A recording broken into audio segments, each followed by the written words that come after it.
I've been pushing away everybody I love. Coucou tout le monde, on se retrouve aujourd'hui dans une nouvelle vidéo qui va donc être la première vidéo d'une petite série de vidéos grossesse, puisque pour celles qui le savent déjà, je suis enceinte. Pour celles qui ne le savent pas, je suis enceinte de mon deuxième enfant. Mon premier que vous apercevez ici, c'est Ethan, il a 2 ans et demi passé. Et je vous ai annoncé il y a quelques temps que j'étais enceinte de bébé 2. Voilà, j'ai répondu aussi à vos questions dans une vidéo, je vous mettrai tout dans le petit i d'information qui se trouve logiquement ici, ou bien ici si je me suis trompée. Enfin, voilà, je vous mettrai les vidéos où je réponds à vos questions.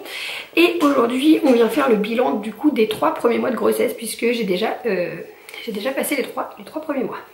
Aujourd'hui, je vous fais les 3 premiers mois ensemble parce que il s'est passé des choses et à la fois pas tellement, et puis je vais pas vous faire des vidéos... premier mois, deuxième mois, troisième mois, alors que les 3 sont passés. Donc voilà, je vous résume tout. Si jamais il y a des points que vous voulez qu'on aborde ensemble, il n'y a pas de souci, puisque j'ai eu quelques petits soucis de santé au début. Donc voilà, je pourrais faire des vidéos plus détaillées sur le sujet, il n'y a pas de souci. Donc on attaque. Alors, comment ça s'est passé? Donc je vous l'ai dit, ma grossesse est approximativement datée du 23 octobre 2017. J'étais jusqu'en septembre sous stérilet aux hormones, donc Mirena pour celles qui connaissent, et je l'ai fait retirer pour des petits problèmes de santé. Enfin ça je pourrais vous en parler plus en détail si ça vous intéresse, pour repasser à la pilule qui était Lilou. Voilà, donc je devais attendre mon retour de cycle, j'ai mes premières règles, je reprends la pilule sur un mois complet, et le jour où je dois arrêter la pilule pour attendre mes règles, je n'ai jamais eu mes règles. Donc évidemment, panique à bord, test de grossesse négatif. J'attends quelques jours les règles, on me dit que c'est normal vu que c'est une reprise, etc. J'attends jusqu'au 19 octobre où je fais une prise de sang, du coup me disant que je devais être enceinte. Et bien non, toujours négatif. Donc la pharmacienne me conseille d'attendre le retour de mes prochaines règles pour redémarrer à nouveau la pilule, voilà, reprendre à zéro. Sauf que on n'a pas fait attention. Moi, elle me disait qu'en fait, tant que je n'ai pas de règles, je n'ai pas d'ovulation, donc peu de risque de tomber enceinte. Peu de risque, pas zéro risque. Et c'est là que bébé s'est installé, voilà. Vous voyez, j'ai fait le test de grossesse par prise de sang le 19 octobre et ma grossesse est estimée au 23. Donc bébé a juste attendu, voilà, que je me dise, bah non, c'est bon, il n'y a rien pour venir. Donc jusque là, j'attends mes règles, voilà, je sais plus, j'ai attendu jusqu'au début novembre. Et je me suis dit mince, ça fait quand même 3 bonnes semaines, voire plus, que j'attends mes règles. Donc j'ai appelé ma gynécologue pour lui expliquer que voilà, je n'avais pas mes règles mais que j'étais pas enceinte. Elle me dit mais vous pouvez toujours être enceinte si c'était un cycle plus long, etc. Donc faites au plus vite une prise de sang pour vérifier ou écarter une grossesse. Et dans tous les cas on se voit dans les semaines à venir, on se voit, parce que si je suis enceinte c'est un problème et si je ne le suis pas c'est un autre problème. Donc je dis à Gauthier que je dois faire la prise de sang, je la fais, je m'étale un peu. Hein. Je fais cette prise de sang le 9 novembre 2017 et les résultats tombent le soir, je suis enceinte, c'est estimé entre 2 et 4 semaines. Voilà, donc il y avait Gauthier, c'était absolument pas magique comme annonce, je vois les résultats sur internet et je lui dis c'est la cata, je suis enceinte. Apparemment, je comprenais pas trop le site, pour moi ça allait être négatif comme celle que j'avais fait le 19 octobre en fait. Donc positif, donc forcément je revois ma gynéco assez rapidement. Et elle confirme la grossesse, hein, bien évidemment. J'ai même acheté un test de grossesse pour faire pipi dessus, pour être sûre, pour le voir sous mes yeux en fait, et c'était positif. Le test est toujours dans mes toilettes d'ailleurs.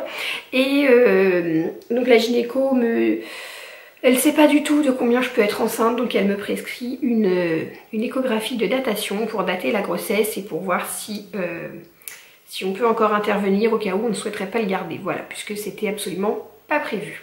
Suite au rendez-vous gynéco, je prends rendez-vous pour mon écho très rapidement pour être fixée.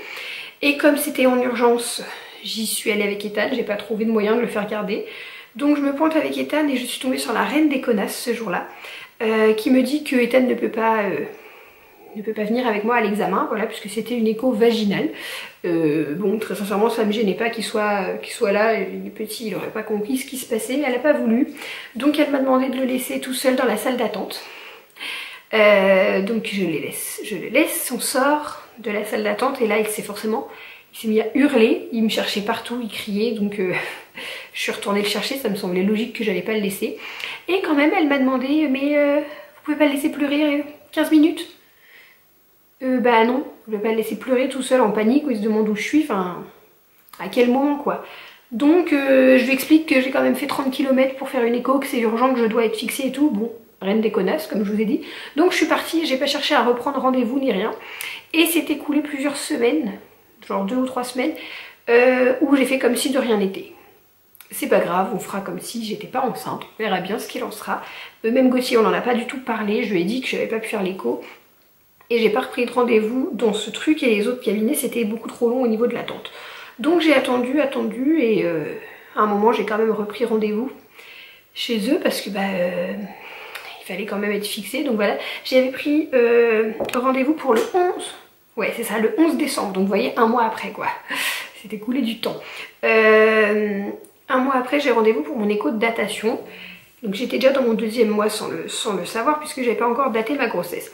Sauf que avant ça, quelques jours avant, c'est-à-dire le 7 décembre, je me réveille un matin avec du sang dans ma culotte évidemment.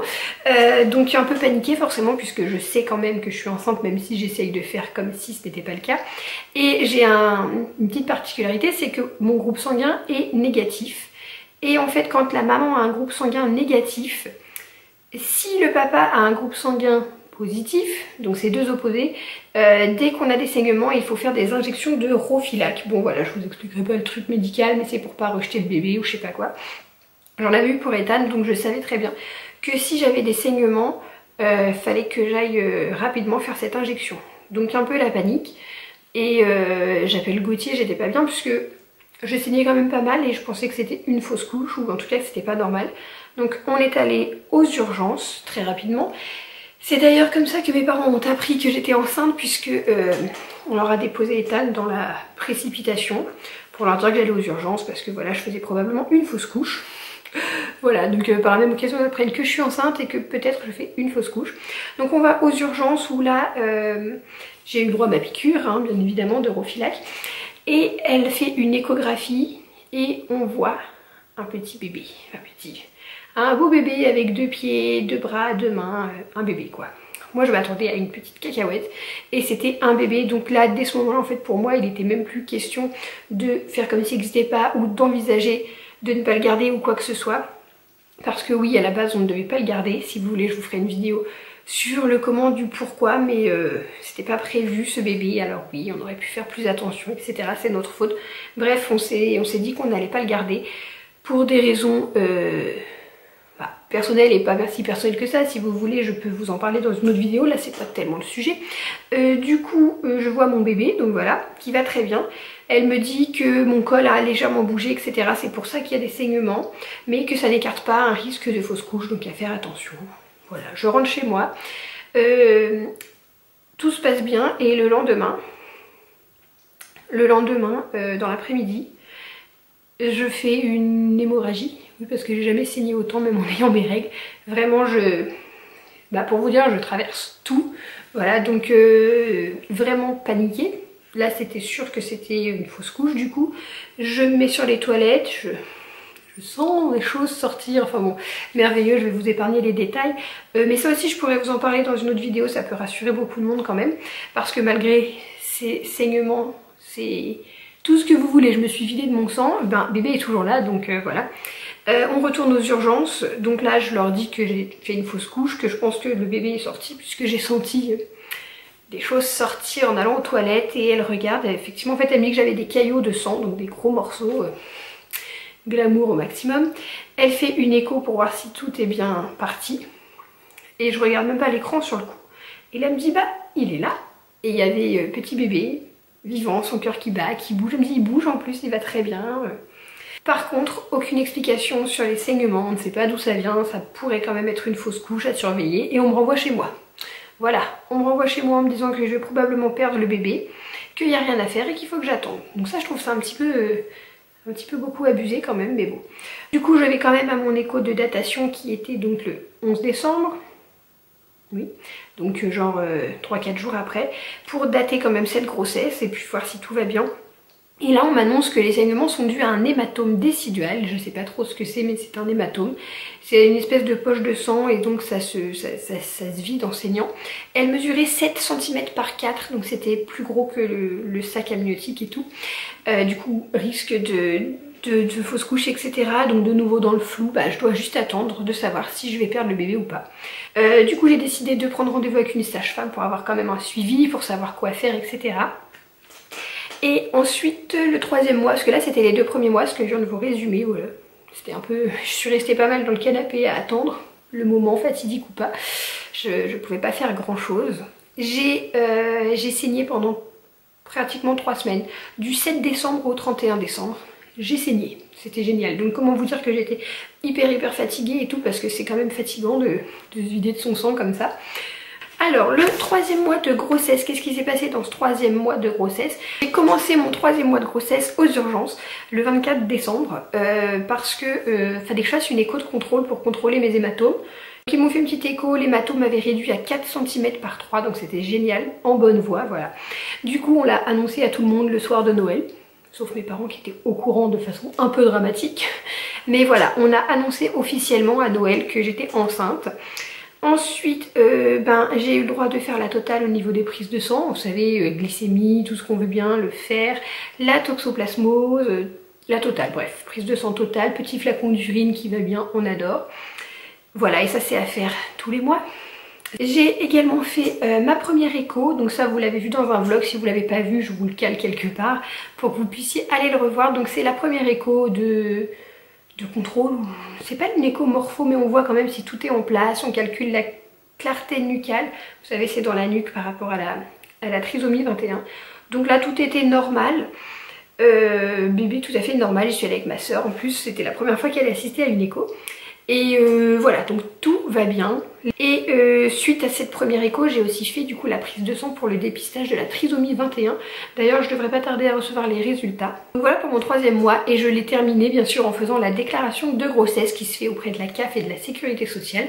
Donc ça, je l'ai fait avec ma sage-femme. En fait, c'est un document à remplir et à renvoyer, voilà, pour leur annoncer que vous êtes enceinte à eux aussi. Ouais, ça fait quand même beaucoup, une vidéo un petit peu longue, mais voilà, j'ai essayé de pas trop m'étaler. Donc vraiment, s'il y a des sujets qui vous intéressent, que l'on approfondisse ensemble, comme par exemple bébé surprise, donc évidemment savoir si on peut le garder ou pas, si on peut accueillir ce 2e enfant ou pas. C'est pas une question de le vouloir, c'est une question de le pouvoir en fait, tout simplement. Par rapport aux petits soucis, enfin petits soucis, c'est quand même...